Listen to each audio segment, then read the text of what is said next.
এ ফাতেমা, তোমারে আমি দেখার জন্য পাগল, কিন্তু আমি আমার স্বামীর কথাগুলো এমন করিয়া মানি।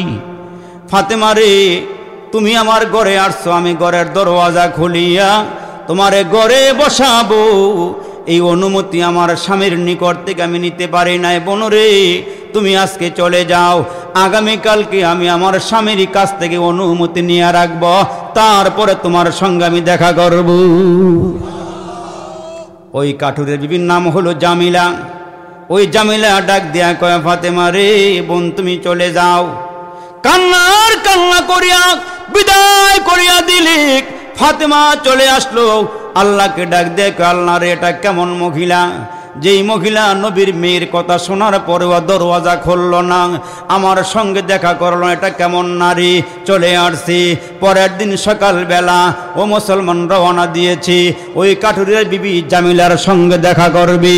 ওই মুহূর্তে মা ফাতেমাকে ডাক দিয়ে বলল, হাসান ডাক দিয়া কয়, মা রে তুমি কই যাও? কয়, কাঠুরের বিবির সঙ্গে দেখা করার জন্য আমি জংলায় যাব। ওই মুহূর্তে হযরতে হাসান ডাক দিয়া কয়, মা রে তোমার সঙ্গে আমার একটু নিয়ে যাও, আমাকে না নিয়ে গেলে তুমি যাইতে পারবা না, আমাকে তুমি নিয়ে যাইতে হবে। ছোট্ট হাসানকে সঙ্গে নিয়া নবী কন্যা ফাতেমা কাঠুরিয়ার বিবির সামনে চলে গেলে হযরতে হাসান মাকে মা বলিয়া ডাক দিলে। আর ওই মুহূর্তে ফাতেমা কাঠুরিয়ার বিবির ঘরের সামনে গিয়ে আওয়াজ দিয়া বলে, বোনরে, আমি ফাতেমা তোমার সঙ্গে দেখা করতে আসছি, এরে বোন করে দরওয়াজা খুলিয়া দাও, তোমার সঙ্গে আমি একটু দেখা করি। ভিতর থেকে জামিলা কাঠুরির স্ত্রী ডাক দেয়া কয়, ফাতেমা রে, ঘরের দরওয়াজায় দাঁড়াইছ, কিন্তু তোমার সাথে মনে হয় কোনো একজন বাচ্চা আছে, যেই বাচ্চার আওয়াজটা আমার কানের ভিতরে ঢুকছে, এই বাচ্চা কে? কয়, আমার বাচ্চা হাসান। কয়, ফাতেমা রে, স্বামীর নিকট থেকে শুধুমাত্র কেবলমাত্র তোমার সঙ্গে দেখা করার অনুমতি নিয়েছি, তোমার বাচ্চা হাসান সঙ্গে করে নিয়ে আসবা, এই অনুমতি আমি স্বামীর নিকট থেকে নেই নাই।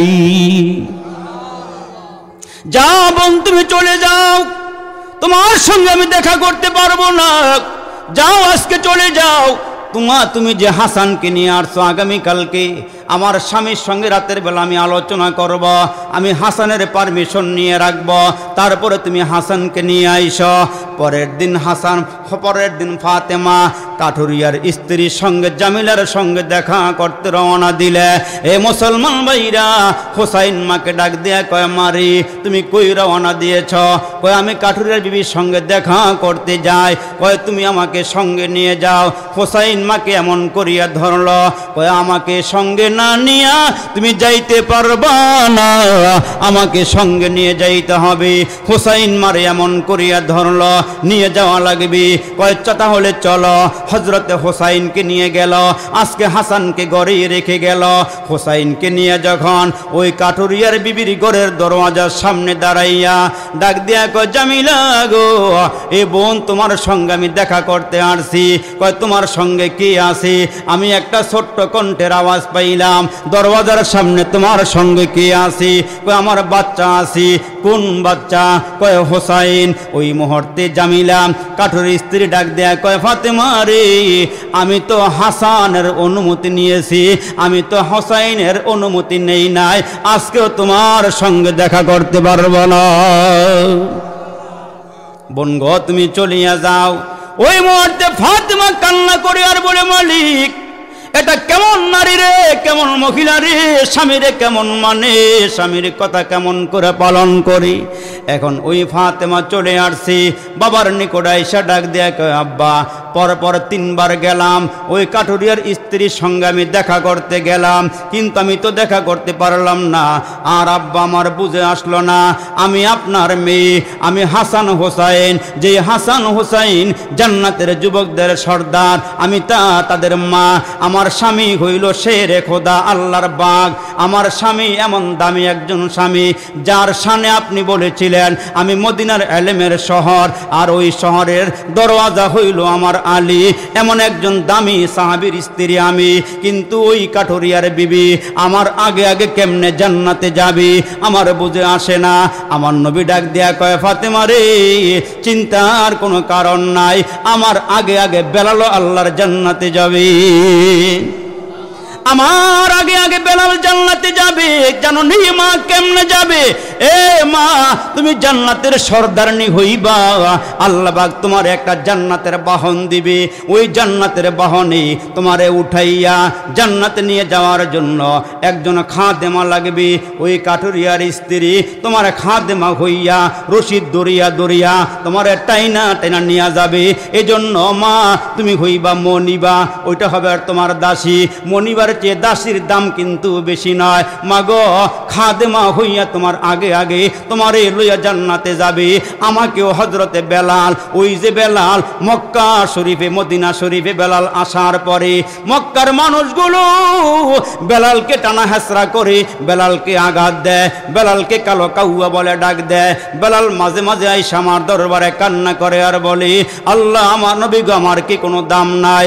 আমারে তারা গোলামের ঘরে গোলাম বলে, আমারে কালো কাউয়া বলে, আমার কি কোনো দাম নাই? ওই মুহূর্তে পয়গম্বর ডাক দিয়া কয়, বেলাল রে, তুমি জানো হাসরের ময়দানে আমার আল্লাহ যখন আমারে জান্নাতের বাহনের মধ্যে উঠাইয়া জান্নাতে নিয়ে যাবে, বেলাল রে ওই দিন একজন খাদেম লাগবে, যে খাদেমটা আমার আমার বাহনটা জান্নাতের বাহনটার গলার রশিটা দইরা জান্নাতে নিয়ে যাওয়ার জন্য ওই দিন একজন লোক লাগে। আমার আল্লাহ তোমার ওই দিন এই সেবাটা করার তৌফিক দিবে, ক্ষমতা দিবে। তুমি আমার আগে আগে আমাকে জান্নাতে নিয়ে আল্লাহর জান্নাতে ঢুকে যাইবা। এই জন্য আমার মায়ের আগে 4 কাজ করিয়া মইর। 1 নম্বরে 5 ওয়াক্ত নামাজ পইর, 2 নম্বরে রমজান মাসের রোজা রাইখ, 3 নম্বরে স্বামীর খেদমত কইর, 4 নম্বরে পর্দা সহকারে জমিনে চলাফেরা কইর। এই নিজের সৌন্দর্য পর পুরুষকে দেখায়ও না। যেমন আমার নবী মেরাজে গিয়া মহিলারা যারা বেপর্দায় চলাফেরা করে, যারা স্বামীর খেদমত করে না, নিজের সৌন্দর্য পর পুরুষের সামনে প্রকাশ করিয়া দেয়, এদের শাস্তিগুলো আল্লাহর নবী জাহান্নামের মধ্যে দেখা আইসা দুনিয়ার জমিনে কান্না করে আর বলে, এ মায়েরা গো, এ মায়েরা, তোমরা আল্লাহর হুকুম পালন করিও, আল্লাহরে ডরাইও, আল্লাহরে ভয় পাইও, তাইলে গো মায়েরা তোমরা হাসরের ময়দানে নাজাত পাইবা। আর না হয় আমি যে জাহান্নামের আযাব দেখে আসছি, ওই জাহান্নামের আগুন তোমাদেরকে জ্বলতে হবে। এই জন্য আমার মায়েরা গো, দুনিয়াটা রং তামসার জায়গা না।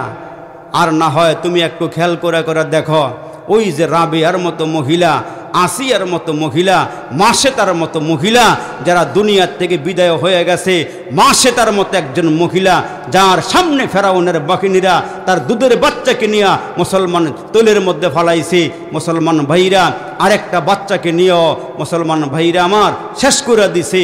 মাসেতা 2 বাচ্চা বিদায় হয়ে গেছে, বিদায় করিয়া দিছে, আল্লাহর নামে সফর্দ করে দিছে, তারপর ইমানটা দেয় নাই।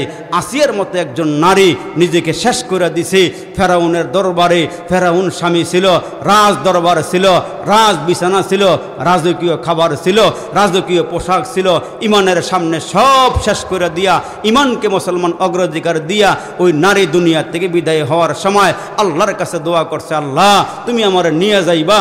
আল্লাহ, স্বামীর ঘর হারাইলাম, রাজত্ব হারাইলাম, সব কিছু হারাইলাম, দাসী হারাইলাম, নিজেকে শেষ করে দিলাম। আল্লাহ, এই মুহূর্তে মরার আগে দিয়ে তোমার কাছে একটা জিনিস চাই, আল্লাহ আমাকে স্বামী ঘর থেকে বাইরে করে দিছে, আল্লাহ তোমার কাছে আমার একটা ঘর দিও। সুবহানাল্লাহ বলে।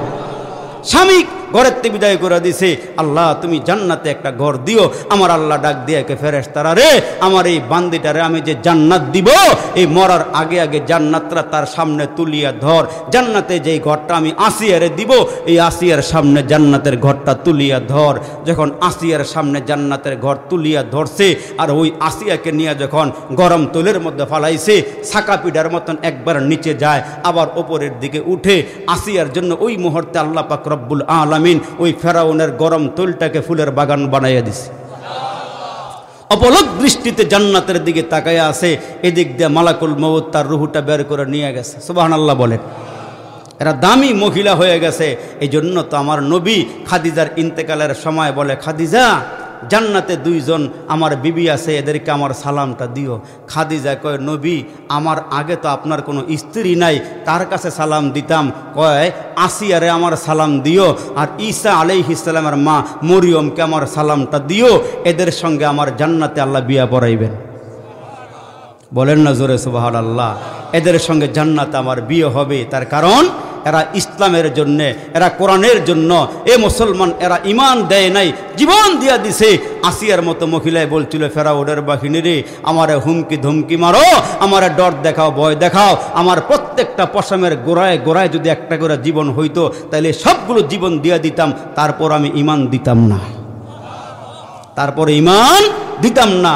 আবু বকর সিদ্দিক বেলালকে দেইখা নিজে কাঁদে আর বলে, বেলাল তুমি রাস্তার কিনারায় হাত পা বাঁধা অবস্থায় পড়ে আসো আর আহাত আহাত জোরে জোরে কইতেছ, তুমি তো আমার দলের লোক, তুমি আমার পার্টির লোক, তোমার নবী যিনি আমার নবীও তিনি।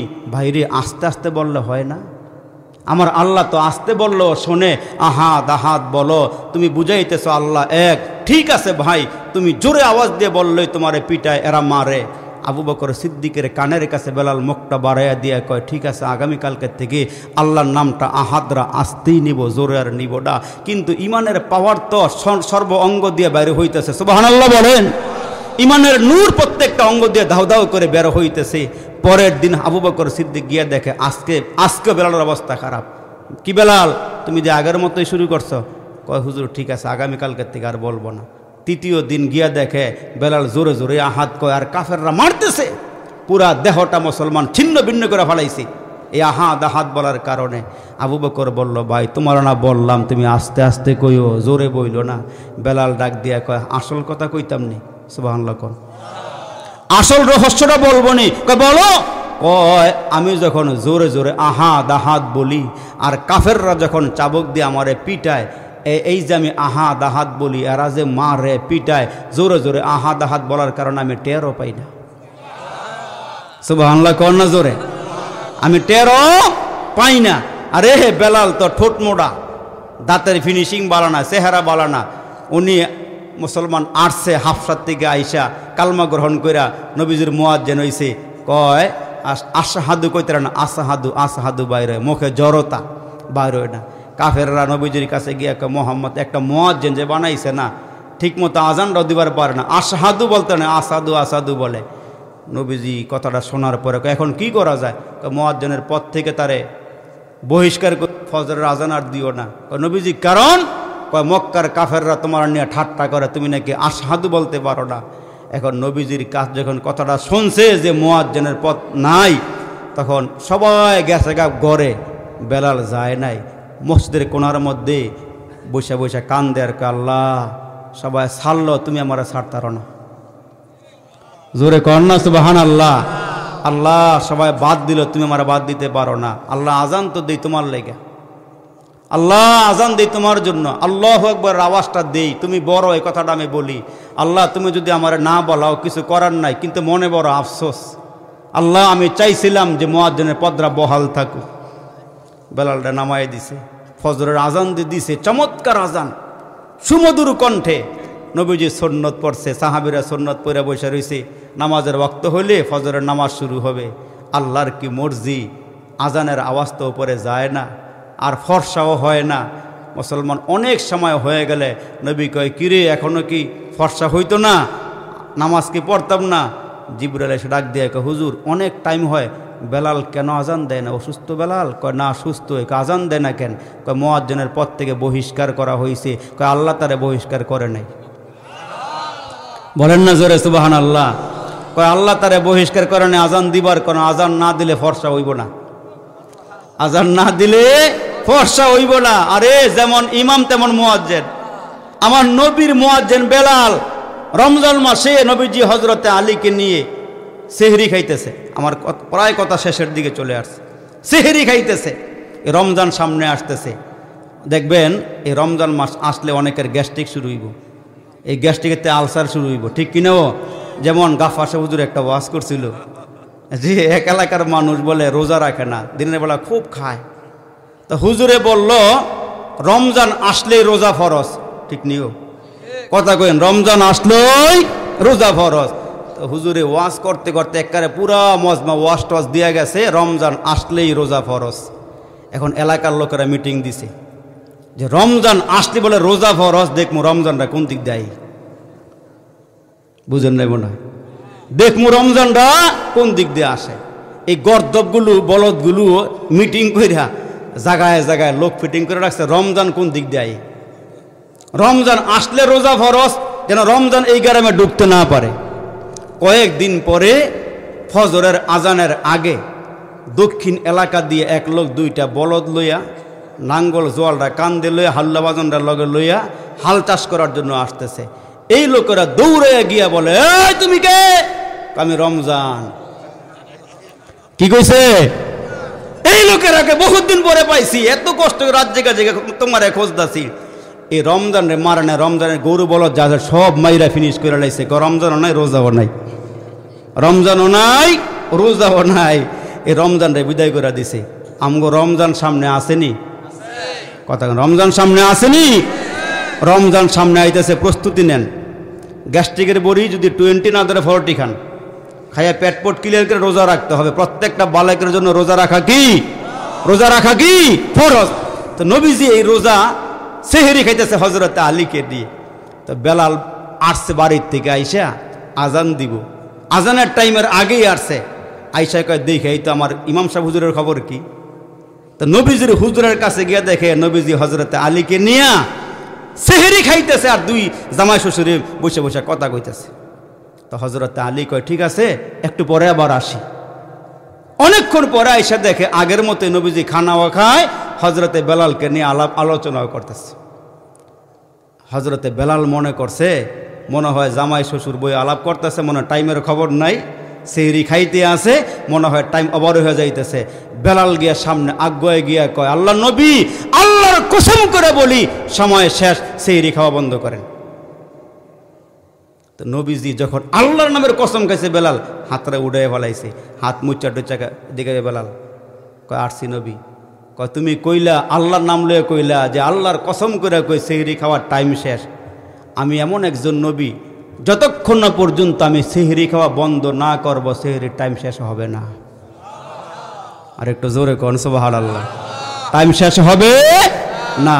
যেই নবীর উসিলায় ডুবে যাওয়া সূর্য আবার উঠে পড়ে, যেই নবীর খাতিরে আল্লাহ দুনিয়াটা সুন্দর করে সাজায়া বানায় রেখে দিয়েছেন, আর ওই নবীর উম্মত আল্লাহ আমরারে বানাইছেন। এই জন্য আল্লাহ রসুল ডাক দিয়ে বলেন, আমি যেমন দামি আমার উম্মত তেমন দামি, আমি আগে জান্নাতে যাব, তারপর আমার উম্মতেরা জান্নাতে যাবে। সুবহানাল্লাহ জোরে বলেন।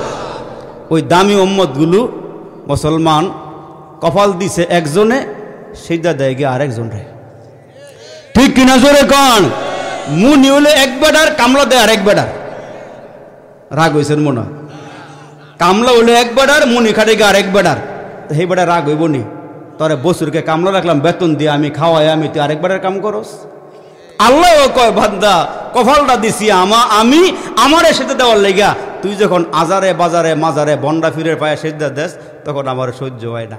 ওই যে এই দুইজনে স্বামী আর স্ত্রী, কথা লম্বা হয়ে যেতেছে, কষ্ট হইতেছে আপনাদের মনে হয়? স্বামী আর স্ত্রী, এই বেচারায় একটু হাবলা হাবলা বাবা আর কি, হাবলা বুঝেন তো, একটু ব্যাকল। তো বাজার সদাই করতে গেলেও দেখবেন অনেক বেচারা এমন আছে, একারে মাছের লগে তরকারি মিলাই আনে, লাউয়ের লগে চিংড়ি, ইলিশ মাছের লগে কালা বাগুন, একবারে মিলাইয়া বেড়ায়, এই পাশের বেড়ায় আনে। তো এই বেচারাই কইতেছে, তুমি বাজারে করতে গেলে তুমি গিয়া কুমড়ার লগে গিয়া লইয়া গিয়া ইলিশ মাছ, লাউয়ের ডোকার লগে লইয়া গিয়া ফাঙ্গাস মাছ, তোমার বাজারের কোনো সিস্টেম নাই। ওই হেই বেড়াই বালা বেড়ায় উঠটা কয়, তাইলে তুই হেই বেড়ার কাছে যাই গিয়া, আমার বাজার ভালো না লাগে, হাটটা ভালো লাগছে, যাই গিয়া কয় না, এটাকে যাও জামার লাগে কইছি রে, এমনি কইতেছি। যখন আরেকবারের প্রশংসা করলে, নিজের বউ আরেকবারের প্রশংসা করলে মেজাজ গরম হয়ে যাগা। আল্লাহ ডাক দিয়া কয়, আমার জমিনে থাইকা আমার রিজিক খাইয়া আরেকবারের সিজদা দিলে আমি এমন রাগ হয়ে যাই, আমি এমন রাগ করি, তার কারণ এই কপাল আমার দেওয়া। কার দেওয়া? জোরে কোনে কার দেওয়া? তো সিজদা কার জন্য হবে? আরো জোরে বলেন, কার জন্য? আল্লাহর জন্য। এই কপালটা যেখানে সেখানে ঠেকাইয়ের না। আল্লাহ আমাদেরকে বোঝার তৌফিক দান করুক, বলেন আমিন। আর একটু জোরে আওয়াজ করে বলেন আমিন। আমার কথায় কষ্ট পাইছেন? মনে কোনো কষ্ট পাইছেন? কষ্ট পাইলেও আমরা ওই। তো মুসলমান ভাইরা রে আমার, মুরব্বির সামনে যখন চুতা একটা দেওয়া হলো, ওই চুতার মধ্যে ভর্তার বিল, মাছের বিল, গরুর গোশত থেকে নিয়ে যত আইটেমের বিল আছে সব দেওয়া হলে ডাক দিয়া কয়, চাচা আমরার এই হোটেলের নিয়ম হইলে খাইতে কোনো বাধা নাই, দ্বিতীয় কোনো বাধা নাই, আপনি খাইছেন অসুবিধা নাই, এ চাচা বিল পরিশোধ করে তারপরে বের হয়ে যান। চাচা মাথায় হাত দিয়া কয়, বাতিজারি আমি গ্রামের মানুষ, শহরের বাতিজার কাছে আসছিলাম, পাইলাম না। এ বাতিজারা, মনে করছিলাম তোমরা আমার বাতিজা, আদর আপ্যায়ন কইরা আমারে হোটেলে ঢুকাইয়া খানা খাওয়াইলা, এখন আমার হাতে কোনো পয়সা নাই, কোনো টাকা নাই। ওই মেসিয়ার দৌড়াইয়া ম্যানেজারের কাছে গিয়া কয়, ম্যানেজারও এই লোকটায় যেই খাওয়া খাইছে রাক্ষুসায় খাইয়া হোটেলটা শেষ করে বালাইছে, এখন নাকি তার হাতে কোনো টাকা নাই, কোনো পয়সা নাই। ম্যানেজার ডাক দিয়া কই, দেরি করিস না, অন্দর মহলে ঢুকাইয়া দে, চিবার ভিতরে ঢুকাইয়া হাত পায়ে রশি লাগাইয়া বাদিয়া ফালাইয়া রাখ, যতক্ষণ না পর্যন্ত বিল পরিশোধ করতে না পারবে তার আগে কোনো সারাসারি নাই। এখন চাচারে ভিতরে ঢুকাইয়া বালাইছে। চাচা হোটেলের নিয়ম হইলে খানা খাইলে বিল দেওয়া লাগে। হাসরের কঠিন ময়দানে আমার আল্লাহ ডাক দিয়ে বলবেন, বান্দা তোমাদেরকে আলেম উলামারা জান্নাত জাহান্নামের কথা বলিয়া 5 ওয়াক্ত নামাজের কথা বলেছিল, হালালকে হালাল জানবা, হারামকে হারাম জানবা, সুদ খাইতে পারবা না, ঘুষ খাইতে পারবা না, মিথ্যা বলতে পারবা না, পরকিয়া করতে পারবা না, জিনা করতে পারবা না, বেবিচার করতে পারবা না, নিজের বউডারে বেপরদায় ছাড়তে পারবা না, নাট্যমঞ্চের আসরে যাইতে পারবা না, মুসলমান খাজা গাজার মাজারে গিয়ে সিজদা দিতে পারবা না। যারা এই হুকুমগুলো তোমাদের সামনে করেছিল, যারা এগুলো মানো নাই, ওই হাসরের ময়দানে আল্লাহ যখন আমলনামাটা দিবে তখন বান্দায় ডেকে বলবে, মালি হাজাল কিতাব, আল্লাহ তুমি এইটা কি দিলা, লা ইউগাদিরু সগীরাতাও ওয়ালা কাবীরাতান ইল্লা আহসাহা, কোনো কিছুই বাদ দেওয়া হয় নাই, সব কিছু আমার আমলনামার মধ্যে আছে।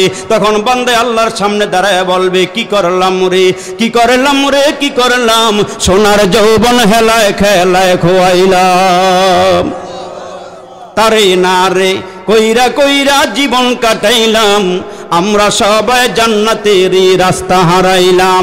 মাটি করো না মাটির তরে তোমার মহৎ জীবনটারে, মাটি করো না মাটির তরে তোমার মহৎ জীবনটারে, জীবন যৌবন দাতা জেনে বিলাও জীবন তাহার তরে।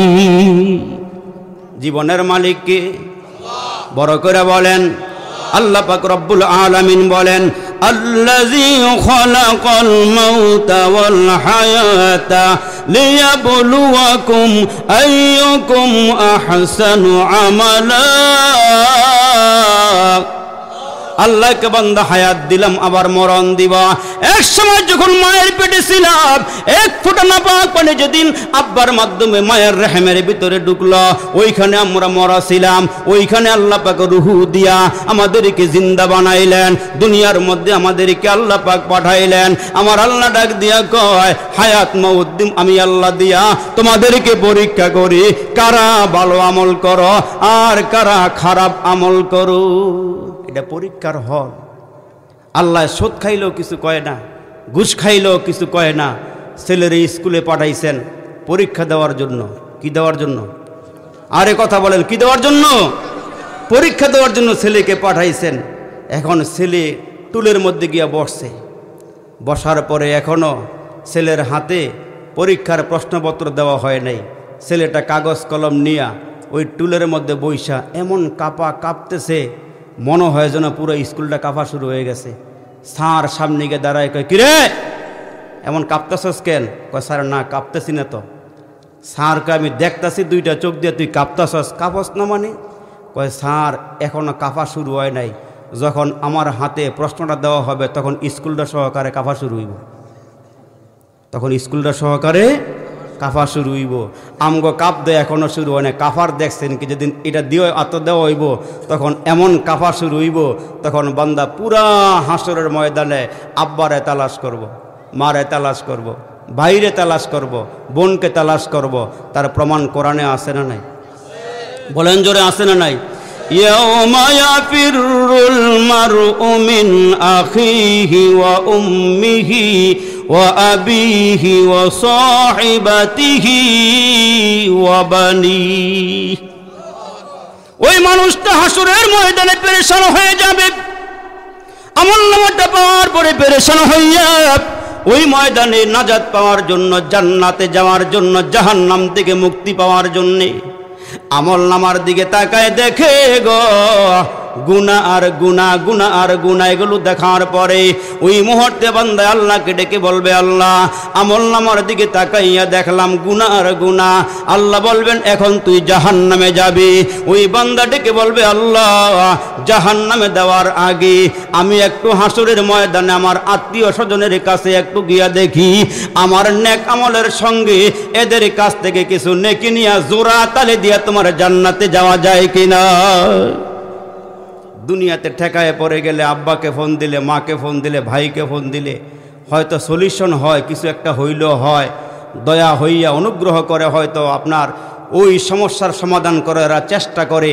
হাসরের ময়দান এমন একটা ময়দান হবে, ওই ময়দানে বান্দায় একটা নেকির জন্য শট হয়ে গেলে হাসরের ময়দানে আব্বার সামনে গিয়ে দাঁড়াবে।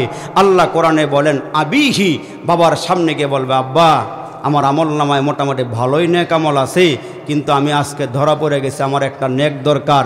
আমি আপনার সন্তান, আপনার ঐরসের মাধ্যমে আমি দুনিয়াতে আগমন করছি, আব্বা আমার একটা নেক আমল দিয়ে একটু সহযোগিতা করে জান্নাতে দেওয়ার একটা ব্যবস্থা করে দেন। ওই দিন বাবাই কি বলবে? তাফসিরি কারকরা বলেন, আব্বা মুখ ফিরায় কইব, তুমি আমার সন্তান না, আমি তোমার বাবা না। নাউজুবিল্লাহ কোন, তুমি আমার সন্তান না, আমি তোমার বাবা না। এমন একটা ময়দান হবে, এমন একটা সময় হবে, ওই সময় কেউ কাউকে চিনবে না। ভাই ভাইয়ের কাছে যাবে, ভাই বোনের কাছে যাবে, সবাই মুখ ফিরে নেবে।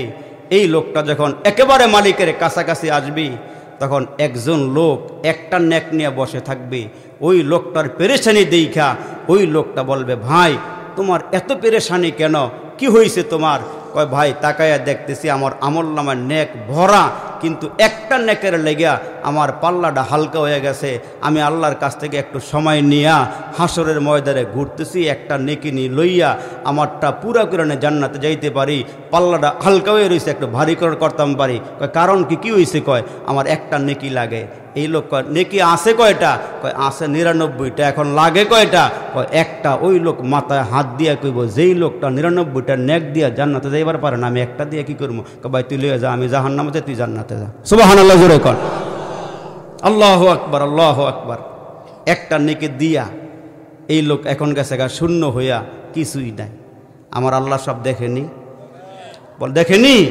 আল্লাহ সব দেখে। আল্লাহু আকবার। আমার মুসলমান বাবাজিরা রে, আল্লাহ পাক ডেকে ডেকে বলবেন, ফেরেশতারা রে, এই দুটারে ধইরা আমার সামনে নিয়ে আয়। 99 নেকিওয়ালা এবং 1 নেকিওয়ালা দুইজনকে ফেরেশতারা ধরে আল্লাহর সামনে নিয়ে আসবে। আল্লাহ ডেকে ডেকে বলবেন, কি রে, কি হইছে বল, তোদের মধ্যে কি হইছে বল। 99 নেকিওয়ালা বলবে, আল্লাহ হাসরের ময়দানে ঘুরিয়া ঘুরিয়া আব্বার কাছে গেলাম, মায়ের কাছে গেলাম, ভাইয়ের কাছে গেলাম, বোনের কাছে গেলাম, কেউ তো একটা নেকি দিয়া সহযোগিতা করে নাই। ফিরে আসছিলাম জাহান্নামের দিকে চলে যাব, কিন্তু আমার এই ভাই আমাকে একটা নেক আমল দিয়া সহযোগিতা করছে, আমাকে উপকার করছে, জান্নাতে যাওয়ার রাস্তা করে দিয়েছে। আমার আল্লাহ এক নেকিওয়ালাকে ডাক দিয়ে বলবেন, কি রে, তুই আজকে জাহান্নামের আগুন কি দেখোস নাই? ওই আল্লাহ সব দেখছি, কিন্তু 99টা নেকি থাকার পরও এই লোকটা জান্নাতে যাইতে পারতেছে না। আমি একটা দিয়া কেমনে তোমার জান্নাতে যাব? আশা ছেড়ে দিছি, নিরাশা হইয়া নেকিটা তারে আমি দান করে দিছি, তারে নেকিটা দিয়া দিছি। আল্লাহ দুনিয়াতে খবর পাইছিলাম, নেক যদি কেউ কাউকে দিয়া দেয়, দান করে, সৎকা করে, আল্লাহ তোমার রসুল বলছে একের বদলায় বলে 10 দেওয়া হয়। আল্লাহ আজকেও দিছি, আল্লাহ তোমার লেগেই দিছি, যেহেতু তুমি দুনিয়াতে একটা সিস্টেম রাখছিলে নেক আমলের, সৎকা করলে নেক হয়, দান করলে নেক হয়। হাসরের ময়দান হয়েছে বিদায় কি হয়েছে? দুনিয়াটাও তোমার, হাসরের ময়দানটাও তোমার, তোমার আমিও তোমার, হ্যাঁ ও তোমার, আল্লাহ সবাই তোমার। আল্লাহ দিয়া দিছি। আল্লাহ কয়, তুই এত বড় রহম দিল বলা, আমার নাম রহমান, আমার নাম রহিম, তুই একটা নেকি দিয়া উপকার করছস। দুনিয়ার নিয়মটা এখানে তুই ভুলস নাই, যা দুজনকে আমি আল্লাহ জান্নাত দিয়া দিলাম। আর একটু জোরে কর না সুবহানাল্লাহ। এখন মাধবপুর বাড়ি হওয়ার কারণে আপনি মেঘনা উপজেলার থেকে ঢাকার উদ্দেশ্যে বাসে উঠলেন, বা ঢাকার থেকে বাসে উঠতে আপনি এই মুক্তিনগর বা উপজেলা বাস স্ট্যান্ড নামবেন। আসার পথে ড্রাইভার কন্ট্রাক্টর আপনাকে বলল, ভাই ভাড়াটা পরিশোধ করেন। আপনি 100 টাকার জায়গায় 70টা ভাড়া দিয়ে বসে রয়েছেন। তো কন্ট্রাক্টর বারবার বলতেছে, ভাই টাকাটা পরিশোধ করেন, সমান সমান দেন। আপনি বলছেন, ভাই চলে যাও, আর দিতাম না। কন্ট্রাক্টর নাসর বান্দা বলে, ভাই দিবেন না মানে কারণটা কি? না মানি জানোজ বাড়ি কই? কই কই কয় জাকির সামনের বাড়ির পাশে। রাগ হইতেছেন মনে হয়? যেহেতু চেয়ারম্যান, সবার চেয়ারম্যান সবাই চিনেন জানেন দেখে নামটা বললাম আর কি। কোনো বাড়ি? কয় মাধবপুর বাড়ি। তোর ভালো না লাগলে তুই থাকস কই? আপনার পাশের গ্রাম হয়ে থাকি। কয় যদি আমার লগে মার্কেটিং করস তাহলে তুই একদিন আর আমার একদিন, তুই ভাড়াটা লইয়া যা। এখন এই বেটায় ডরে বয়ে চিন্তা করছে, মাধবপুর গ্রাম আমার বাড়ি দূরে, আমি এইখানে থেকে বাসটা চালাই, হিলপারি কন্ট্রাক্টারি করি, যদি আমার কিছু একটা কইরা লাই, ডরে বয়ে আর কিছু কয়ে নাই।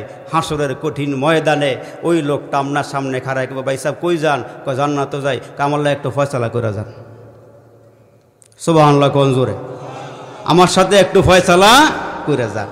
এই বেচারায় তো একেবারে বুক ফুলে জান্নাতের গেটের সামনে যাইতেছে।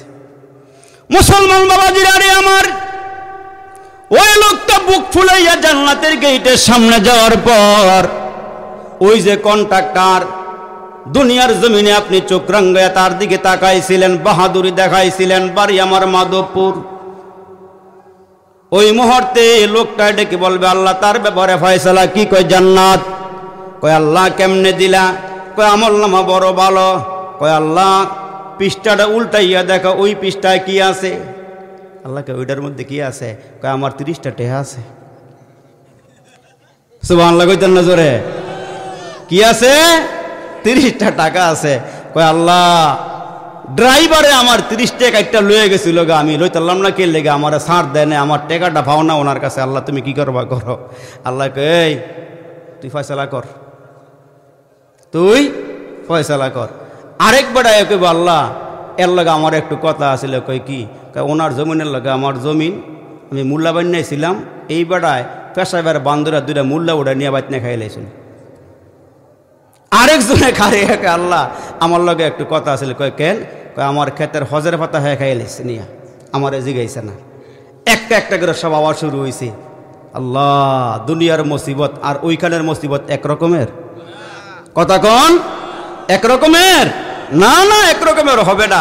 সব পাওনাদাররা আস্তে আস্তে আইছি। রাতের 2:30 বাজে মশার কামড় খেয়ে গিয়া দোকানের থেকে কয়েল আনছিল, দাম হলো 5 টাকা। বেড়াই কয় ভাই টেহাটা দিয়া যান।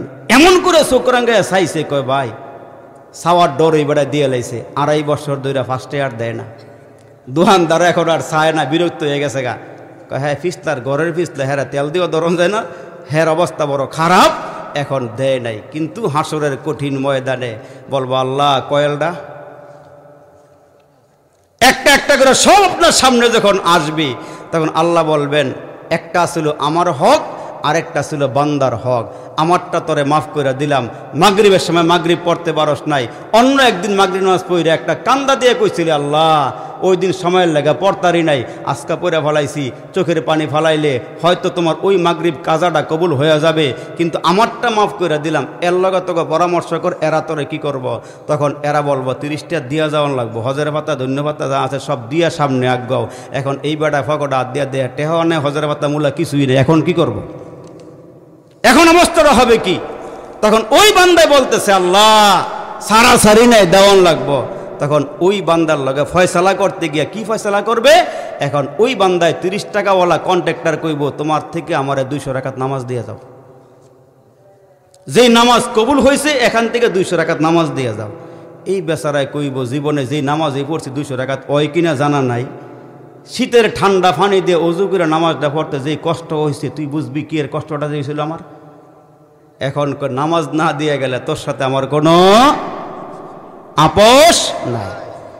তো আমার আল্লাহ বলবেন, ফেরেশতারা দুইজনের মধ্যে লাগালাগি চলছে, ফয়সালা কি হবে? ওই বান্দায় যতক্ষণ না পর্যন্ত মাফ না করবে, বান্দার জান্নাতের ফয়সালা হবে না। এ আমার মুসলমান বাবাজিরা রে, এজন্য আপনাদের পায়ে হাত দিয়া বলিয়া যাই গো বাবা, আপনি যদি নামাজের টাইমে নামাজ পড়েন, রোজার সময় রোজা রাখেন, বেশি নফল পড়তে পারেন নাই, বেশি দান সৎকা করতে পারেন নাই, আখলিস দীনকা ইয়াকফিকাল আমালুল কলিল, আপনার হায়াতের জীবনে আমল হলো একবারে অল্প, ওই আমলগুলো ছিল ইখলাসওয়ালা আমল, কিন্তু বেশি আমল করতে পারেন নাই। আল্লাহর হুকুম যেখানে যেইটা ছিল ওইটা ঠিক মতো পালন করেছেন। আল্লাহ রসুল বলেন, ইখলাসের সঙ্গে যদি অল্প আমল হয়, ওই আমলগুলো হাসরের ময়দানে তোমার নাজাতের উসিলা হইয়া যাবে। এজন্য আমার বাবাজিরারে পায়ে হাত দিয়ে বলিয়া যায়, আল্লাহ পাক রব্বুল আলামিন বলেন, তোমাদের জন্য দুইটা রাস্তা আছে। কেউ জান্নাতের রাস্তা খুঁজিয়া বাহির করে, ওই জান্নাতের রাস্তায় জীবনটা চালায়। আবার কিছু মানুষ আছে, এরা জাহান্নামের রাস্তার দিকে দৌড়ায়। এরা ঘুম থেকে উঠিয়া জান্নাতের রাস্তা তালাশ করে না, জাহান্নামের রাস্তার মধ্যে পা বাড়াইয়া চলে। এই জন্য আল্লাহ ডাক দেয়, বান্দা তোমাদেরকে আমি আল্লাহ রাস্তা দেখাইয়া দিলাম। যুগে যুগে পয়গম্বরের রাস্তা দেখাইয়া গেছেন। সর্বশেষ বিশ্বনবী মুহাম্মদুর রাসূলুল্লাহ সাল্লাল্লাহু আলাইহি ওয়াসাল্লাম জমিনের মধ্যে আসিয়া 40টা বছর পর্যন্ত মক্কার মানুষের সঙ্গে চলাফেরা করিয়া, উঠবস করিয়া, এদের সাথে লেনদেন, কথাবার্তা, আচার-আচরণ, ব্যবসা বাণিজ্য, চাকরি বাকরি সব করিয়া নবীজি যখন এদের মধ্যখানে আল আমিন হয়ে গেল, সত্যবাদী হয়ে গেল, বিশ্বস্ত হয়ে গেল, আমার আল্লাহ ডাক দেয়া, কে বন্ধু আপনার বয়স 40 বছর একদিন হয়ে গেল। তাফসীরে আজিজিয়ার মধ্যে আব্দুল আজিজ মুহাদ্দিস দেলবি রাহমাতুল্লাহ আলাইহি লেখেন, যখন 40 বছর একদিন পূর্ণ হয়ে যায়, আমার আল্লাহ ডাক দেয়া কয়, নবী গো আপনি চলে আসেন হেরা গুহার মধ্যে, আমি আপনাকে একটা সংবিধান দিব। ওই সংবিধানের নাম হলো কোরআন। সুবহানাল্লাহ। আপনি আসেন, এই কোরআনটা নিয়ে যান। তো রসুল আরবের ওপরে 1 আয়াত 2 আয়াত, 1 সূরা 2 সূরা করে নাজিল হইতে হইতে নবীজির উপরে যখন সূরাগুলো অবতীর্ণ হওয়া শুরু হয়ে গেল, আমার আল্লাহ ডাক দিয়া কয়, নবী গো আপনার 1 নম্বর কাজ, আপনার 1 নম্বর দায়িত্ব, আপনি মানুষের দ্বারে দ্বারে গিয়া পড়েন লা ইলাহা ইল্লাল্লাহ। যে কালমাগুলো কাফেররা কোনোদিন শোনে নাই, কাফেররা কোনোদিন মানে নাই। এখন তারা লাত, উজ্জা, মানাত মূর্তি পূজা করে, এরা দেবদেবীর পূজা করে, এরা মুসলমান 33 খোদার দাবি করে, 33 খোদার ইবাদত করে। এখন নবী আয়েশা ডাক দেয়া কয়, তোমরা এক আল্লাহর উপর ঈমান আনো। এক আল্লাহর উপর, কয় আল্লাহ? আরো জোরে কয় আল্লাহ? আমাদের মালিক কয়জন? আরো জোরে বলেন কয়জন? প্রমাণ কোরআনে আছে না নাই? কুল হুয়াল্লাহু আহাদ আল্লাহুস সামাদ লাম ইয়ালিদ ওয়া লাম ইউলাদ ওয়া লাম ইয়াকুল লাহু কুফুয়ান আহাদ। আমার আল্লাহ ডাক দিয়া কয়, এক আল্লাহর উপর ঈমান আনয়ন করার জন্য আপনি দাওয়াত দেন। আচ্ছা, নবীর দাওয়াত কি সবাই মানছিল? কথা কন না যে নবীজির কথা সবাই মানছিল? যারা মানছে এরা আবু বকর হইছে, যারা মানে এরা আবু জাহেল হইছে। ঠিক কিনা জোরে কন? যারা নবীর কথা মানছে এরা জান্নাতি, আর যারা মানে না এরা দোজখী। এরা কি? দোজখী। এখন নবীজির দাওয়াতের মিশন চলছে, এর ভিতরে নবীর উপর কত অত্যাচার, ইতিহাস তো আমরা জানি। নবীরে কত কষ্ট দেওয়া হয়েছে, তারপরে রসুল কি পিছপা হয়েছিলেন? সইরে আসছিলেন? সইরে আসে নাই, পিছপাও হয় নাই। মক্কার আবু জাহেলরা নবীর এতিম মনে করে, ঘর নাই, বাড়ি নাই, টাকা নাই, পয়সা নাই, প্রথম নবীজির কাছে গিয়ে গিয়ে বলছে, মুহাম্মদ একটা কাজ করো, তোমার যেহেতু বাড়ি নাই, ঘর নাই, তোমার একটা কাজ করি, বাড়িঘর দিয়া দেই, তোমারে মক্কার নেতৃত্ব দিয়া দেই, সম্পদ দিয়া দেই, সুন্দরী একটা মেয়েরে বিয়ে করায় দেই। আমার নবী কি বলছিল? নবী বলছিল, চাচা শোনেন ভালো করে, ওই যে আকাশের মধ্যে সূর্য আছে, আকাশের মধ্যে চন্দ্র আছে, যদি এক হাতে আমার সূর্য এনে দেন, আরেক হাতে চন্দ্র এনে দিয়ে বলেন, মোহাম্মদ তুমি কালমার দাওয়াত দিতে পারবা না, কিন্তু আল্লাহর কসম করে বলি, আমি কখনো আল্লাহর কালিমার দাওয়াত দেওয়া বন্ধ করব না। এটার নাম হলো ঈমান। এটার নাম কি? ঈমান। কিন্তু আমরা কিন্তু পিছপা হয়ে যাই, আমরা কিন্তু পিছপা হয়ে যায়। একটু ডর দেখাইলে, ভয় দেখাইলে আমরা কিন্তু একটু সইরা যাই। কিন্তু নবীজি সরে নাই, দাওয়াতের মিশন চলছে।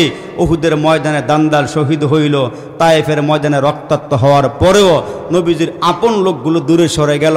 আপন চাচা আবু লাহাব, যিনি নবীর এত পছন্দ করে, এত ভালোবাসে, চাচি উম্মে জামিল নবীকে এত ভালোবাসে, এত পছন্দ করে, এরা ঘরে ঘরে গিয়া নবীজির নামে বদনাম শুরু করে দিয়ে বলতেছে, মোহাম্মদ পাগল, মোহাম্মদ জাদুকর, মোহাম্মদ গণক, মোহাম্মদের কাছে কেউ যাইও না, তার কথা কেউ শুনিও না। কিন্তু আমার নবীকে আল্লাহ এমন আকর্ষণ দিলেন, যেই আকর্ষণটা চেহারার মধ্যে এবং জবানের ভিতরে। আমার নবীর চেহারা দেখে লাখ লাখ কাফের কালিমা পড়ে মুসলমান, আর নবীজির কালামের আওয়াজ শুইনা, কণ্ঠের আওয়াজ, কোরআনের আওয়াজ শুইনা, ও নবীজির আওয়াজ শুইনা, কোরআন তেলাওয়াত শুইনা লাখ লাখ কাফের কালিমা পড়ে মুসলমান। সুবহানাল্লাহ জোরে বলে।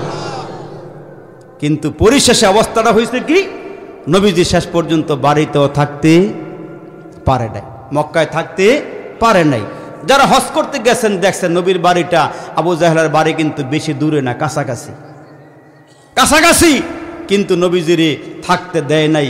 ইতিহাস সাক্ষ্য, নবীরে রাতের অন্ধকারে মারতে গেছে, ঘরের মধ্যে পিটাইতে গেছে, কিন্তু সাহায্য করছেন কে? আরো জোরে কে করছেন? সে আল্লাহ আজও আছে না নাই? আছে, আছে। মুসলমান ভাইরা রে আমার, আল্লাহ পাক ডাক দিয়া কয়, হাবিব আপনি আপনার কাজ চালায়া যান, আপনি আপনার মিশন চালায়া যান, সাহায্য করবে আমি মালিক আল্লাহ। রসুল আরবি সরকারে দু আলম চালাইতে চালাইতে সামনের দিকে আগাইতেছেন, আর আমার আল্লাহ পাক রসুলের দলকে ভারী করতেছেন। ভারী করতে করতে এমন হয়ে গেল, আমার আল্লাহ নবীজিকে মক্কা থেকে মদিনা শরীফে নিয়া, আবার মদিনার থেকে মক্কায় নিয়া বিজয়ের মালাটা আল্লাহ নবীজির হাতে দিয়া দিলেন। বিজয়ের মালা নবীজির গলায় আল্লাহ পরাইয়া দিলেন, আর বলে দিলেন, রসুল আপনি থাকবেন না, আপনার দিন থাকবে, আপনি থাকবেন না, আপনার উপরে যে কোরআন নাজিল করেছি ওই কোরআনটা কিয়ামত পর্যন্ত থাকবে। এই কোরআনের দুশ্মনও আছে, কোরআনকে শেষ করে দেওয়ার পায়তারাও করছে, করতেছে, করবে, কিন্তু কোনোদিন শেষ করতে পারবে না।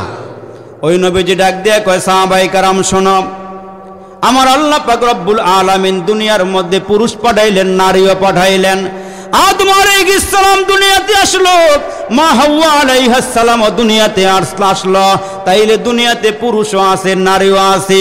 আল্লাহ পাক রব্বুল আলামিন পুরুষের বেলায় এক ধরনের ওয়াজ করলেন, আর নারীদের বেলায় আল্লাহ আর এক ধরনের ওয়াজ করলেন। আমি আর কয়েকটা কথা বলে দোয়া করে দিব।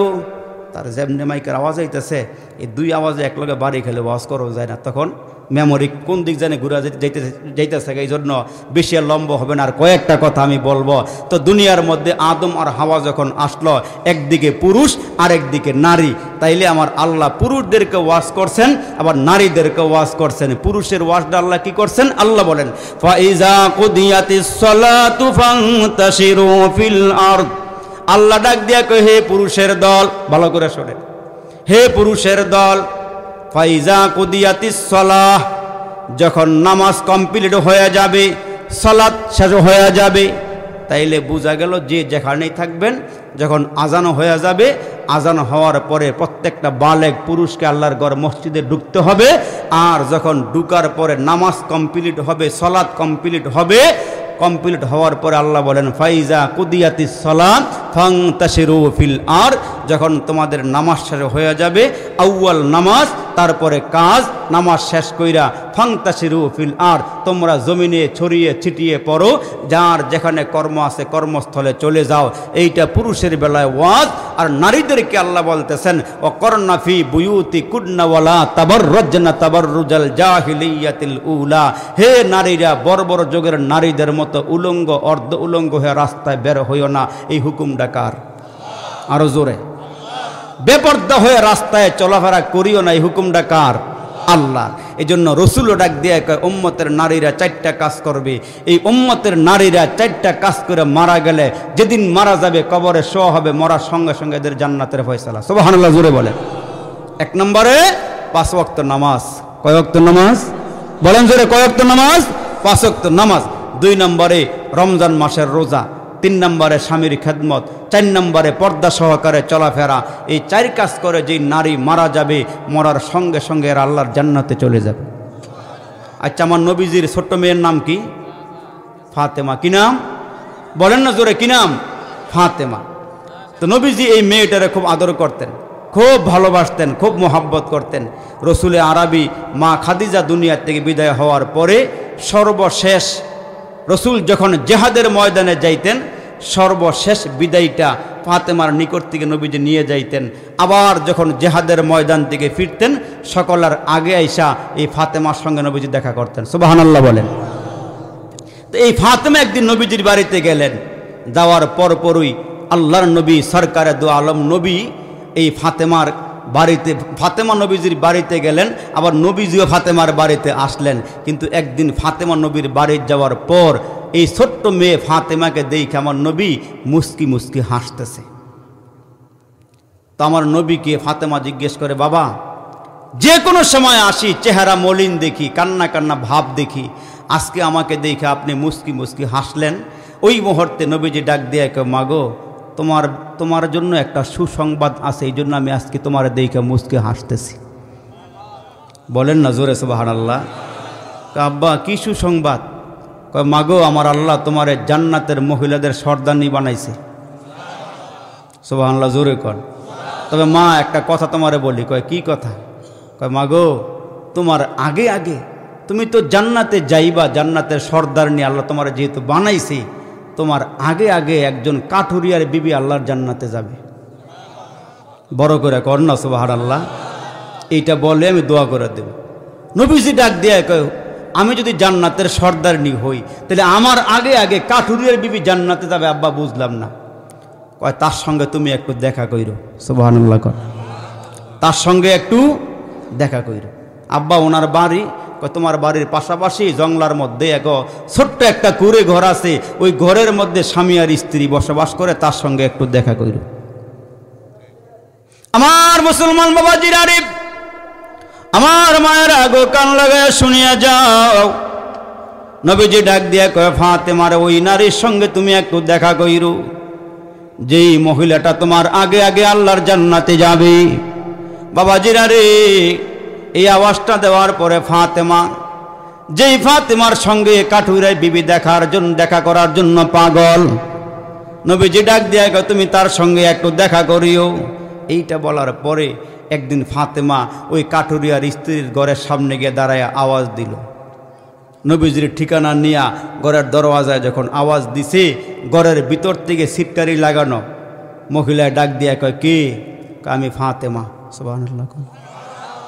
আমি নবীজির মেয়ে ফাতেমা তোমার সঙ্গে দেখা করার জন্য আসছি। এই আওয়াজটা দেওয়ার পরপরই ওই কাঠুরিয়ার বিবি ভিতর থেকে হাউমাউ করে কান্না করতেছে। ডাক দিয়া কয়, ফাতেমা রে, তোমাকে এক নজর দেখার জন্য আমি পাগল পারা ছিলাম, বেকরার ছিলাম। ফাতেমা রে, তুমি আমার ঘরের দরওয়াজার সামনে আসছো, কিন্তু ফাতেমা রে, ঘরের ভিতর থেকে দরওয়াজা খুলিয়া তোমারে বসতে আমি দিতে পারতেছি না, আমার স্বামীর অনুমতি নাই। ফাতেমা, তোমারে আমি দেখার জন্য পাগল, কিন্তু আমি আমার স্বামীর কথাগুলো এমন করিয়া মানি। ফাতেমা রে, তুমি আমার ঘরে আসছো, আমি ঘরের দরওয়াজা খুলিয়া তোমারে ঘরে বসাবো, এই অনুমতি আমার স্বামীর নিকট থেকে আমি নিতে পারি নাই। বোন রে, তুমি আজকে চলে যাও, আগামীকালকে আমি আমার স্বামীর কাছ থেকে অনুমতি নিয়ে রাখব, তারপরে তোমার সঙ্গে আমি দেখা করব।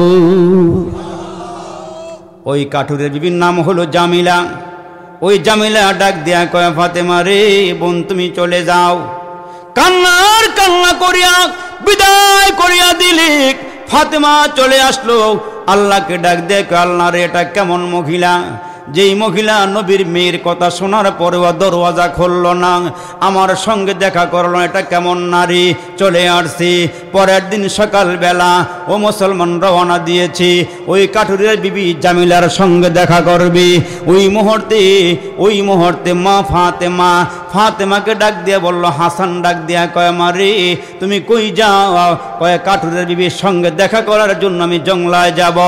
ওই মুহূর্তে হযরতে হাসান ডাক দিয়া কয়, মারে তোমার সঙ্গে আমার একটু নিয়ে যাও, আমাকে না নিয়ে গেলে তুমি যাইতে পারবা না, আমাকে তুমি নিয়ে যাইতে হবে। ছোট্ট হাসানকে সঙ্গে নিয়া নবী কন্যা ফাতেমা কাঠুরিয়ার বিবির সামনে চলে গেলে। হযরতে হাসান মাকে মা বলিয়া ডাক দিলে। আর ওই মুহূর্তে ফাতেমা কাঠুরিয়ার বিবির ঘরের সামনে গিয়ে আওয়াজ দিয়া বলে, বোন রে, আমি ফাতেমা তোমার সঙ্গে দেখা করতে আসছি।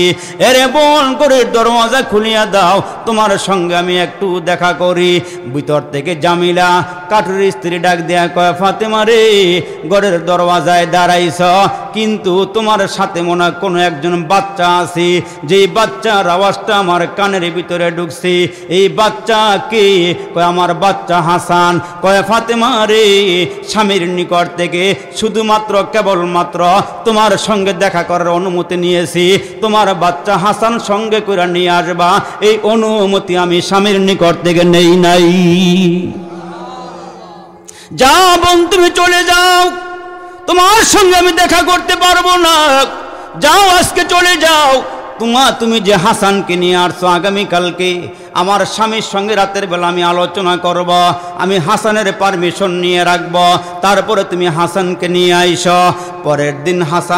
পরের দিন ফাতেমা কাঠুরিয়ার স্ত্রীর সঙ্গে জামিলার সঙ্গে দেখা করতে রওনা দিলে। এ মুসলমান ভাইরা, হোসাইন মাকে ডাক দিয়া কয়, মারি তুমি কই রওনা দিয়েছ? কয়, আমি কাঠুরিয়ার বিবির সঙ্গে দেখা করতে যাই। কয়, তুমি আমাকে সঙ্গে নিয়ে যাও। হোসাইন মাকে এমন করিয়া ধরল, কয়, আমাকে সঙ্গে না নিয়া তুমি যাইতে পারবা না, আমাকে সঙ্গে নিয়ে যাইতে হবে। হোসাইন মারে এমন করিয়া ধরল, নিয়ে যাওয়া লাগবে। কয়, তাহলে চলো। হযরতে হোসাইনকে নিয়ে গেল, আজকে হাসানকে ঘরে রেখে গেল। হোসাইনকে নিয়ে যখন ওই কাঠুরিয়ার বিবির ঘরের দরওয়াজার সামনে দাঁড়াইয়া ডাক দিয়া কয়, জামিলা গো, এ বোন, তোমার সঙ্গে আমি দেখা করতে আসছি। কয়, তোমার সঙ্গে কে আছে? আমি একটা ছোট্ট কণ্ঠের আওয়াজ পাইলাম দরওয়াজার সামনে, তোমার সঙ্গে কে আছে? কয়, আমার বাচ্চা আছে। কোন বাচ্চা? কয়, হোসাইন। ওই মুহূর্তে জামিলা কাঠুরির স্ত্রী ডাক দেয়া কয়, ফাতেমা রে, আমি তো হাসানের অনুমতি নিয়েছি, আমি তো হোসাইনের অনুমতি নেই নাই, আজকেও তোমার সঙ্গে দেখা করতে পারবো না। বোন গো, তুমি চলিয়া যাও। ওই মুহূর্তে ফাতেমা কান্না করে আর বলে, মালিক, এটা কেমন নারী রে, কেমন মহিলা রে, স্বামীরে কেমন মানে, স্বামীর কথা কেমন করে পালন করি। এখন ওই ফাতেমা চলে আসছি, বাবার নিকট আইসা ডাক দেয়া কয়, আব্বা, পর 3 বার গেলাম, ওই কাঠুরিয়ার স্ত্রীর সঙ্গে আমি দেখা করতে গেলাম, কিন্তু আমি তো দেখা করতে পারলাম না। আর আব্বা আমার বুঝে আসলো না, আমি আপনার মেয়ে, আমি হাসান হোসাইন, যে হাসান হোসাইন জান্নাতের যুবকদের সর্দার, আমি তাদের মা। আমার স্বামী হইল শেরে খোদা, আল্লাহর বাগ। আমার স্বামী এমন দামি একজন স্বামী, যার শানে আপনি বলেছিলেন আমি মদিনার এলেমের শহর, আর ওই শহরের দরওয়াজা হইল আমার আলী। এমন একজন দামি সাহাবীর স্ত্রী আমি, কিন্তু ওই কাঠুরিয়ার বিবি আমার আগে আগে কেমনে জান্নাতে যাবে আমার বুঝে আসে না। আমার নবী ডাক দেয়া কয়, ফাতেমা রে, চিন্তার কোনো কারণ নাই, আমার আগে আগে বেলাল আল্লাহর জান্নাতে যাবে, আমার আগে আগে বেলাল জান্নাতে যাবে। জানো নি মা কেমনে যাবে? এ মা, তুমি জান্নাতের সর্দারনি হইবা, আল্লাহ পাক তোমার একটা জান্নাতের বাহন দিবে, ওই জান্নাতের বাহনে তোমারে উঠাইয়া জান্নাতে নিয়ে যাওয়ার জন্য একজন খাদেমা লাগবে। ওই কাঠুরিয়ার স্ত্রী তোমার খাদেমা হইয়া রশিদ দরিয়া দরিয়া তোমার টাইনা টাইনা নিয়ে যাবে। এজন্য মা, তুমি হইবা মনিবা, ওইটা হবে আর তোমার দাসী। মনিবার চেয়ে দাসীর দাম কিন্তু বেশি নয়। মাগো, খাদেমা হইয়া তোমার আগে আগে তোমার লইয়া জান্নাতে যাবে। আমাকেও হযরতে বেলাল, ওই যে বেলাল মক্কা শরীফে, মদিনা শরীফে বেলাল আসার পরে মক্কার মানুষগুলো বেলালকে টানা হেসরা করে, বেলালকে আঘাত দেয়, বেলালকে কালো কাউয়া বলে ডাক দেয়। বেলাল মাঝে মাঝে আইসা আমার দরবারে কান্না করে আর বলে, আল্লাহ, আমার নবী গো, আমার কি কোনো দাম নাই? আমারে তারা গোলামের ঘরে গোলাম বলে, আমারে কালো কাউয়া বলে, আমার কি কোনো দাম নাই? ওই মুহূর্তে পয়গম্বর ডাক দিয়া কয়, বেলাল রে, তুমি জানো হাসরের ময়দানে আমার আল্লাহ যখন আমারে জান্নাতের বাহনের মধ্যে উঠাইয়া জান্নাতে নিয়ে যাবি, বেলাল রে ওই দিন একজন খাদেম লাগবে, যে খাদেমটা আমার আমার বাহনটা, জান্নাতের বাহনটার গলার রশিটা দইরা জান্নাতে নিয়ে যাওয়ার জন্য ওই দিন একজন লোক লাগে। আমার আল্লাহ তোমার ওই দিন এই সেবাটা করার তৌফিক দিবে, ক্ষমতা দিবে। তুমি আমার আগে আগে আমাকে জান্নাতে নিয়ে আল্লাহর জান্নাতে ঢুকে যাইবা। এই জন্য আমার মায়ের আগে 4 কাজ করিয়া মইর। 1 নম্বরে 5 ওয়াক্ত নামাজ পইর, 2 নম্বরে রমজান মাসের রোজা রাইখ, 3 নম্বরে স্বামীর খেদমত কইর, 4 নম্বরে পর্দা সহকারে জমিনে চলাফেরা কইর। এই নিজের সৌন্দর্য পর পুরুষকে দেখায় না। যেমন আমার নবী মেয়েরাজে গিয়া মহিলারা যারা বেপর্দায় চলাফেরা করে, যারা স্বামীর খেদমত করে না, নিজের সৌন্দর্য পর পুরুষের সামনে প্রকাশ করিয়া দেয়, এদের শাস্তিগুলো আল্লাহর নবী জাহান্নামের মধ্যে দেখা আইসা দুনিয়ার জমিনে কান্না করে আর বলে, এ মায়েরা গো, এ মায়েরা, তোমরা আল্লাহর হুকুম পালন করিও, আল্লাহরে ডরাইও, আল্লাহরে ভয় পাইও, তাইলে গো মায়েরা তোমরা হাসরের ময়দানে নাজাত পাইবা। আর না হয় আমি যে জাহান্নামের আযাব দেখে আসছি, ওই জাহান্নামের আগুন তোমাদেরকে জ্বলতে হবে। এই জন্য আমার মায়েরা গো, দুনিয়াটা রং তামসার জায়গা না। আর না হয় তুমি একটু খেয়াল করে করে দেখো, ওই যে রাবিয়ার মতো মহিলা, আসিয়ার মতো মহিলা, মাসেতার মতো মহিলা যারা দুনিয়ার থেকে বিদায় হয়ে গেছে, মাসেতার মতো একজন মহিলা যার সামনে ফেরাউনের বাহিনীরা তার দুধের বাচ্চাকে নিয়ে মুসলমান তৈলের মধ্যে ফালাইছে, মুসলমান ভাইরা আরেকটা বাচ্চাকে নিয়েও মুসলমান ভাইরা আমার শেষ করে দিছে। মাসেতা 2 বাচ্চা বিদায় হয়ে গেছে, বিদায় করিয়া দিছে, আল্লাহর নামে সফর্দ করে দিছে, তারপর ইমানটা দেয় নাই। আসিয়ার মতো একজন নারী নিজেকে শেষ করে দিছে ফেরাউনের দরবারে। ফেরাউন স্বামী ছিল, রাজ দরবার ছিল, রাজ বিছানা ছিল, রাজকীয় খাবার ছিল, রাজকীয় পোশাক ছিল, ইমানের সামনে সব শেষ করে দিয়া, ইমানকে মুসলমান অগ্রাধিকার দিয়া ওই নারী দুনিয়া থেকে বিদায় হওয়ার সময় আল্লাহর কাছে দোয়া করছে, আল্লাহ তুমি আমার নিয়ে যাইবা। আল্লাহ স্বামীর ঘর হারাইলাম, রাজত্ব হারাইলাম, সব কিছু হারাইলাম, দাসী হারাইলাম, নিজেকে শেষ করে দিলাম। আল্লাহ এই মুহূর্তে মরার আগে দিয়ে তোমার কাছে একটা জিনিস চাই, আল্লাহ আমাকে স্বামী ঘর থেকে বাইরে করে দিছে, আল্লাহ তোমার কাছে আমার একটা ঘর দিও। সুবহানাল্লাহ বলে। স্বামী ঘরের থেকে বিদায় করে দিছে, আল্লাহ তুমি জান্নাতে একটা ঘর দিও। আমার আল্লাহ ডাক দিয়ে কে ফেরেশতারা, রে আমার এই বান্দিটারে আমি যে জান্নাত দিব, এই মরার আগে আগে জান্নাতরা তার সামনে তুলিয়া ধর। জান্নাতে যেই ঘরটা আমি আসিয়ারে দিব, এই আসিয়ার সামনে জান্নাতের ঘরটা তুলিয়া ধর। যখন আসিয়ার সামনে জান্নাতের ঘর তুলিয়া ধরছে, আর ওই আসিয়াকে নিয়ে যখন গরম তৈলের মধ্যে ফালাইছে, ছাকা পিঠার মতন একবার নিচে যায়, আবার ওপরের দিকে উঠে, আসিয়ার জন্য ওই মুহূর্তে আল্লাহ পাক রব্বুল আলামিন ওই ফেরাউনের গরম তৈলটাকে ফুলের বাগান বানাইয়া দিছে। অপলক দৃষ্টিতে জান্নাতের দিকে তাকায়া আছে, এদিক দিয়ে মালাকুল মউত তার রুহুটা বের করে নিয়ে গেছে। সুবহানাল্লাহ বলেন। এরা দামি মহিলা হয়ে গেছে। এই জন্য তো আমার নবী খাদিজার ইন্তেকালের সময় বলে, খাদিজা জান্নাতে 2 জন আমার বিবি আছে, এদেরকে আমার সালামটা দিও। খাদিজা কয়, নবী আমার আগে তো আপনার কোনো স্ত্রী নাই, তার কাছে সালাম দিতাম। কয়, আসিয়ারে আমার সালাম দিও, আর ঈসা আলাইহিস সালামের মা মরিয়মকে আমার সালামটা দিও, এদের সঙ্গে আমার জান্নাতে আল্লাহ বিয়া পড়াইবেন। বলেন না জোরে সুবহানাল্লাহ। এদের সঙ্গে জান্নাতে আমার বিয়ে হবে। তার কারণ এরা ইসলামের জন্য, এরা কোরআনের জন্য, এ মুসলমান এরা ইমান দেয় নাই, জীবন দিয়া দিছে। আসিয়ার মতো মহিলায় বলছিল ফেরাউনের বাহিনীরে, আমারে হুমকি ধমকি মারো, আমারে ডর দেখাও, ভয় দেখাও, আমার প্রত্যেকটা পশমের গোড়ায় গোড়ায় যদি একটা করে জীবন হইতো, তাহলে সবগুলো জীবন দিয়া দিতাম, তারপর আমি ইমান দিতাম না, তারপরে ইমান দিতাম না। আবু বকর সিদ্দিক বেলালকে দেইখা নিজে কাঁদে আর বলে, বেলাল তুমি রাস্তার কিনারায় হাত পা বাঁধা অবস্থায় পড়ে আসো, আর আহাত জোরে জোরে কইতেছ, তুমি তো আমার দলের লোক, তুমি আমার পার্টির লোক, তোমার নবী যিনি আমার নবীও তিনি। ভাইরে আস্তে আস্তে বললে হয় না? আমার আল্লাহ তো আসতে বললো, শোনে আহাত বলো, তুমি বুঝাইতেছ আল্লাহ এক। ঠিক আছে ভাই, তুমি জোরে আওয়াজ দিয়ে বললেই তোমারে পিটায়, এরা মারে। আবু বকর সিদ্দিকের কানের কাছে বেলাল মুখটা বাড়াইয়া দিয়ে কয়, ঠিক আছে আগামীকালকের থেকে আল্লাহর নামটা আহাদরা আসতেই নিব, জোরে আর নিব না। কিন্তু ইমানের পাওয়ার তো সর্ব অঙ্গ দিয়ে বাইরে হইতেছে। সুবহানাল্লাহ বলেন। ইমানের নূর প্রত্যেকটা অঙ্গ দিয়ে দাউ দাউ করে বের হইতেছে। পরের দিন আবু বকর সিদ্দিক গিয়ে দেখে আজকে বেলালের অবস্থা খারাপ। কি বেলাল তুমি যে আগের মতোই শুরু করছো? কয় হুজুর ঠিক আছে, আগামীকালকের থেকে আর বলবো না। তৃতীয় দিন গিয়া দেখে বেলাল জোরে জোরে আহাত কয়, আর কাফেররা মারতেছে, পুরা দেহটা মুসলমান ছিন্ন ভিন্ন করে ফেলাইছে এই আহাত আহাত বলার কারণে। আবু বকর বলল, ভাই তোমার না বললাম তুমি আস্তে আস্তে কইও, জোরে বইল না। বেলাল ডাক দিয়া কয়, আসল কথা কইতাম নি। সুবহানাল্লাহ কোন, আসল রহস্যটা বলবো নি। কয় বলো। কয় আমি যখন জোরে জোরে আহাত আহাত বলি আর কাফেররা যখন চাবুক দিয়ে আমারে পিটায়, এই যে আমি আহাত আহাত বলি, এরা যে মারে পিটায় জোরে জোরে আহাত আহাত বলার কারণে আমি টেরও পাই না।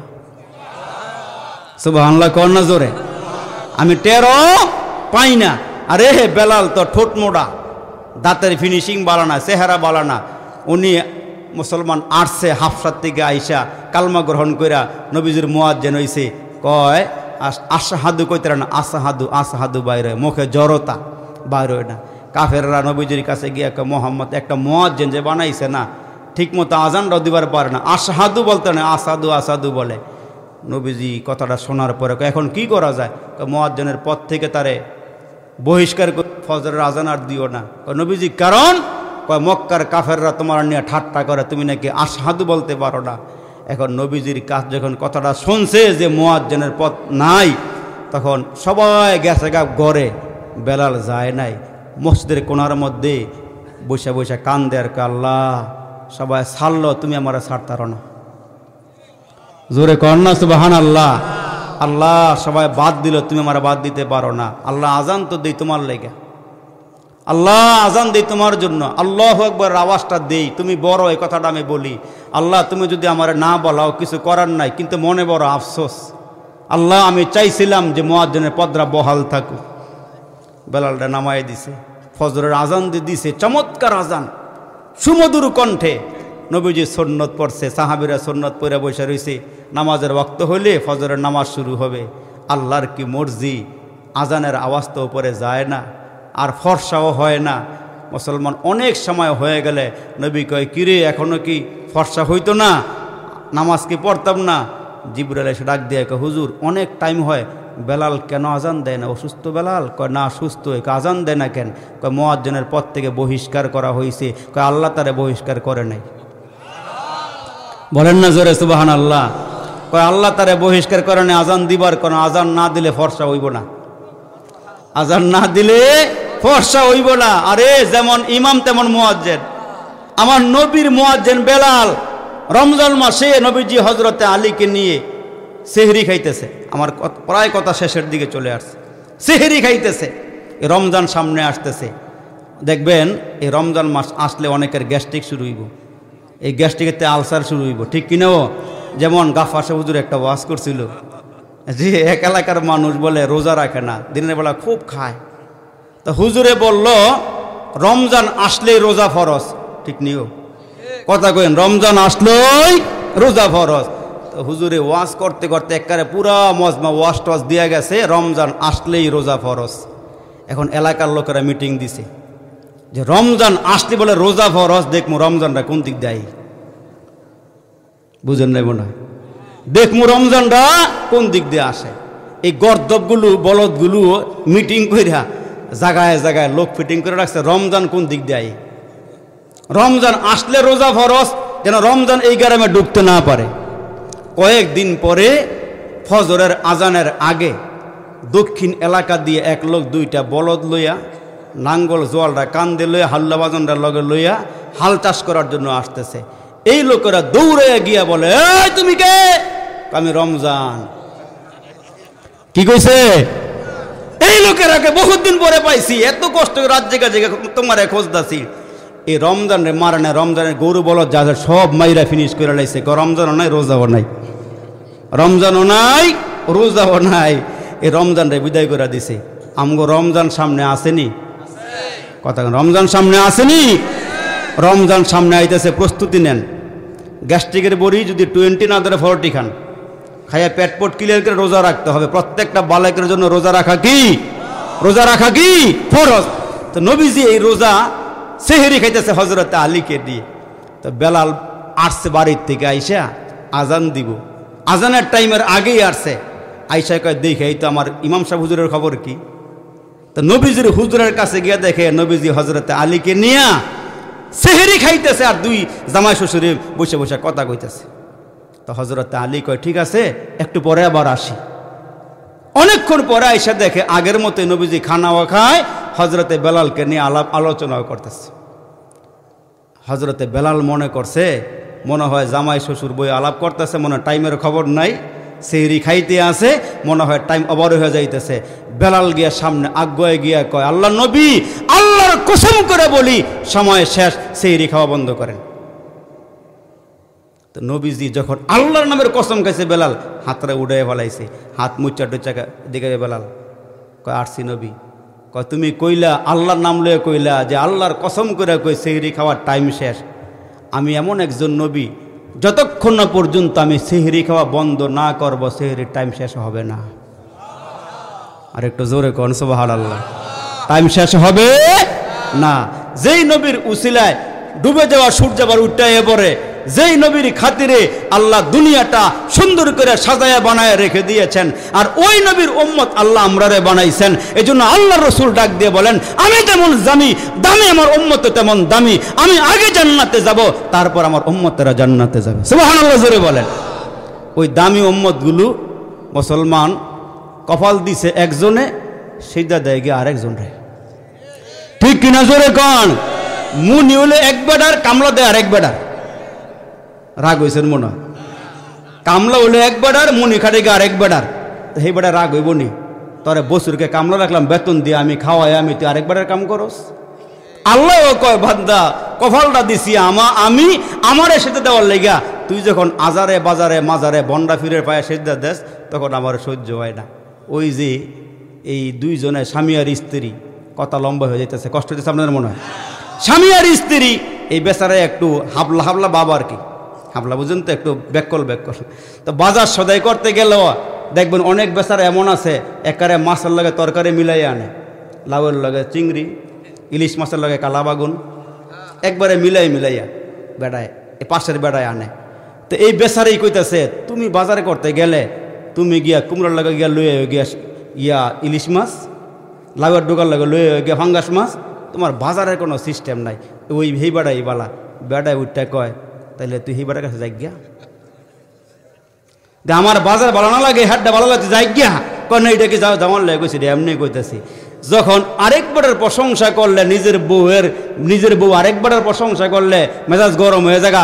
আল্লাহ ডাক দিয়া কয় আমার জমিনে থাইকা আমার রিজিক খাইয়া আরেকবারের সিজদা দিলে আমি এমন রাগ হয়ে যাই, আমি এমন রাগ করি, তার কারণ এই কপাল আমার দেওয়া। কার দেওয়া? জোরে কোনে কার দেওয়া? তো সিজদা কার জন্য হবে? আরো জোরে বলেন কার জন্য? আল্লাহর জন্য। এই কপালটা যেখানে সেখানে ঠেকাইয়ের না। আল্লাহ আমাদেরকে বোঝার তৌফিক দান করুক, বলেন আমিন। আর একটু জোরে আওয়াজ করে বলেন আমিন। আমার কথায় কষ্ট পাইছেন? মনে কোনো কষ্ট পাইছেন? কষ্ট পাইলেও আমরা ওই কথা একটাই, কষ্ট পাইলেও আমরা ওই। এই জন্য মুসলমান বাবা দোয়ার আগে একটু নামাজের শুরুতে বসবেন, আপনাদের জন্য একটু মনে তাবারক করা আছে, দিয়া দিবে আল্লাহুম্মা ইন্নী আউযু বিকা মিনাল বারাসি ওয়াল জুনুন ওয়াল জুযামি ওয়া মিন সাইয়্যিল আসকাম। ফেলিয়ে না দিও রে মালিক, ফেলিয়ে না দিও, গুনাহ যত করেছি আমরা ক্ষমা তুমি করিও। মাফ করে দাও রে মালিক, মাফ করে দাও, গুনাহ যত করেছি আমরা ক্ষমা তুমি দাও। জ্বালায়ও না আমরা রে আল্লাহ দোজখের আগুনে, এমন কঠিন আগুন সহিব কেমনে। ভাই বন্ধু সবাই মিলে কবরে নামায়া বুকে দিবে মাটি, দরজা বন্ধ করে দিবে জনমের লাগি। আমরার দেহ থেকে মালিক যেদিন বাহির করবা যান, সঙ্গে করে নিতে দিও পবিত্র ঈমান। ঈমানের রঙে আল্লাহ রঙিন বানায়া, মারিফাতের নূরে দাও গো উজালা করিয়া। এ মাবুদ, এই মাধবপুর গ্রামে মুরব্বীদেরকে নিয়ে আল্লাহ গো, এলাকার পাকা পাকা দাড়িওয়ালা মুরব্বীরা, খলিজা টুকরা যুবকেরা, আলে মোলামারা, আল্লাহ যুবক ভাইরা, পর্দার আড়ালে আমার মায়েরা বোনেরা, মাবুদ আল্লাহ গো, যে যেখান থেকে তোমার দরবারে হাতগুলো বাড়ায়া দিল, মাবুদ জীবনে যত গুনাহ করছি রে মালিক, গুনার বোঝা বাড়ি হইতে হইতে রে মালিক এত বাড়ি হইছে, জমিনে এখন আর ভারগুলো সহ্য করতে পারতেছে না রে মালিক। মাবুদ গুনাহ লইয়া কাঙ্গালের মতো হাতগুলো বাড়াইছি, মাবুদ মায়ার নজরে তাকাও, দয়ার নজরে তাকাও। মাবুদ আল্লাহ গো, এত গুনাহ করছি রে বলি, আল্লাহ বেগুনা পাঠাইছিলাম, মাসুম পাঠাইছিল রে বলি, শয়তানের দুঃখে পড়ে, নফসের প্রবঞ্চনায় পড়ে আমরা গুনাহ করে ফেলেছি। আল্লাহ তুমি মায়াওয়ালা আল্লাহ, দয়াওয়ালা আল্লাহ রে বলি, গুনাহ করার পরও তুমি আযাব দাও না, গুনাহ করার পরও তুমি খানা বন্ধ করে দাও নাই। ইয়া আল্লাহ তোমার জমিন থেকে তুমি তাড়াইয়া দাও নাই রে বলি। মাবুদ এই মেঘনা তার সন্তান হিসাবে আমার বাবাদেরকে ভাইদেরকে লয়া হাত বাড়াইছি। মাবুদ তুমি আমাদের প্রতি রাগ হইও না, তোমার রহমত থেকে তাড়াইয়া দিও না, আমাদের গলায় ধাক্কা দিয়া তোমার রহমত থেকে সরাইয়া দিও না। মাবুদ জানি না কার জন্য জানি গো আজকের মুনাজাতরা জীবনের শেষ মুনাজাত, আল্লাহ রে জানি না কার জন্য জানি আজকের মাহফিলটা জীবনের শেষ মাহফিল। আল্লাহ আল্লাহ রে বাংলাদেশের কত জায়গায় গিয়ে দোয়া করতেছি রে বলি, জানি না কোন মুনাজাতরা তোমার দরবারে কবুল হয়েছে রে বলি। মাবুদ আমি তো এই মেঘলা থানার সন্তান রে বলি, আল্লাহ বড় আশা করে মুরব্বীগুলো হাত বাড়াইছি, আল্লাহ বাপ ভাইদেরকে নিয়ে হাত বাড়াইছি। মাবুদ আমার আশেক ভাইদেরকে নিয়ে হাত বাড়াইছি। আল্লাহ আমি গুনাহগারের নামগুলো শুনে যারা চলে আসছি, আমাদের মেম্বার রফিক ভাই সহকারে, যে যেখান থেকে রে মালিক মাহফিলটা হাতগুলো বাড়াইছি, মাবুদ জীবনের সব গুনাহগুলো মাফ করে দাও।